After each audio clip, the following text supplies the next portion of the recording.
What's up, guys? I'm Caden with Crypto Now or Never. Today I'm back with another update on HBAR. Please do me a favor and hit that like and subscribe button. Help me pump that algorithm. I would greatly appreciate it. None of this is financial advice. Let's get into it. I have a dream, that's all I need. I'll make it happen with some work and belief. Know what I want. So obviously the major news is the massive pump that we saw due to fake news. We ran from just under 9 cents to over 17 cents in about one day, but then we had a massive sell-off. And I'll read you what this article says. Hedera Hashgraph exploded last night after fake BlackRock RWA deal ripped through chart. So HBAR, the native token of the Hedera blockchain, soared yesterday after social media users wrongly thought BlackRock, one of the world's largest asset managers, had tokenized its ICS US Treasury Money Market Fund on Hedera. In a tweet, Hedera clarified that AGIX, a digital asset trading platform in the UK, partnered with Onera, an institutional-grade blockchain for digital assets, to tokenize BlackRock's MMF shares. So as you guys can see, it's definitely still good news, but not even close to what everyone thought. But anyways, HBAR is still holding actually relatively strong to where they were. They are over 11 cents. Their market cap is $4 billion, which ranks 25th among all cryptocurrencies. And this is crazy because during that pump, I saw that HBAR was sitting at the 18th spot. So they have definitely dropped a little bit. But they had also went absolutely nuclear in one day. But then their circulating supply is 35.7 billion out of a max supply of 50 billion, which is about 71.4% in circulation. But if you guys are looking to buy HBAR, I recommend using Binance or Coinbase. I think those are the two easiest centralized exchanges to use.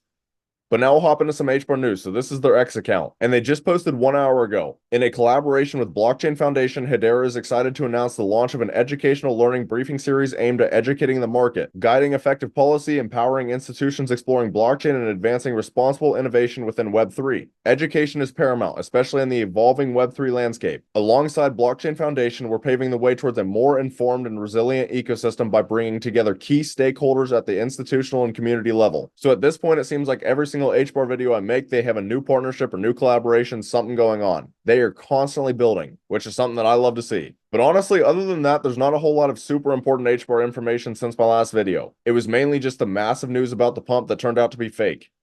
But now we'll take a look at some macro news that could affect HBAR's price action, even though it's not directly correlated to HBAR. So this is Watcher Guru's X account, and they just posted 3 hours ago. The world's largest custodian bank, BNY Mellon, reports exposure to Bitcoin ETFs. And this right here is fantastic to see. It just goes to show that crypto is continuing to grow and grow and grow. And then 11 hours ago, Michael Saylor's MicroStrategy currently has a 6.2 billion unrealized profit on its Bitcoin investment. And this is just funny because I still remember everyone clowning Michael Saylor for buying Bitcoin down at 17,000. And everyone was just talking about how he was about to get liquidated. And yet here he sits again, $6.2 billion unrealized profit. Those could be enormous gains. And then 20 hours ago, crypto firm Consensus sues the SEC and asks court to declare that Ethereum is not a security. So we'll see if anything actually comes out of this, but it kind of goes along with the post on April 25th. The SEC expected to deny spot Ethereum ETFs next month. And to a lot of people, this probably isn't surprising. It took forever for the Bitcoin spot ETFs to get approved, so I don't see Ethereum being a smooth process, especially because in many regards it is completely different to Bitcoin, so there's a lot more stuff they have to figure out.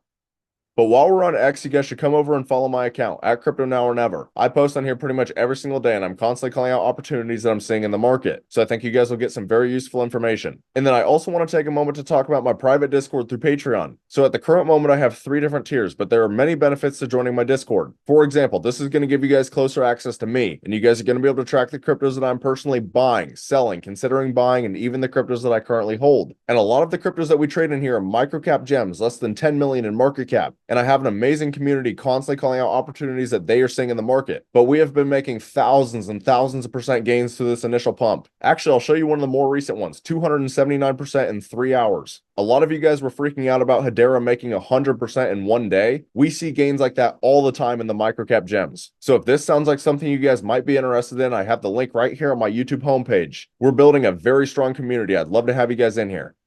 But now for the final part of this video, I'll get into some technical analysis. So this is HBAR on the daily time frame. And as you guys can see, price action got absolutely insane. So in my last video, I had us drawn in a falling wedge, which I said break up 68% of the time. However, the falling wedge did not break out, and it actually broke down beneath the 200-day moving average, which was not a good thing to see at all. But then out of nowhere, we had the fake news and we had this massive God candle. But now I do want to point out, even after the massive pullback, price action is still trading above all of the moving averages, which is actually a very good sign to see. So in the meantime, that is the main thing I want you guys to watch, the 50-day moving average. We bounced off of it one time and we almost touched it for a second time. If we can stay above this level, I wouldn't be surprised if we do get a little bit of a breakout. But there is also a chance that we just trade sideways in this area for quite a while, because that has been heavy traffic in the past. And it's also a major high volume node on the VRVP. And typically these high volume nodes work as magnets. So yeah, honestly, in the meantime, I won't be surprised if we just trade sideways for a little while.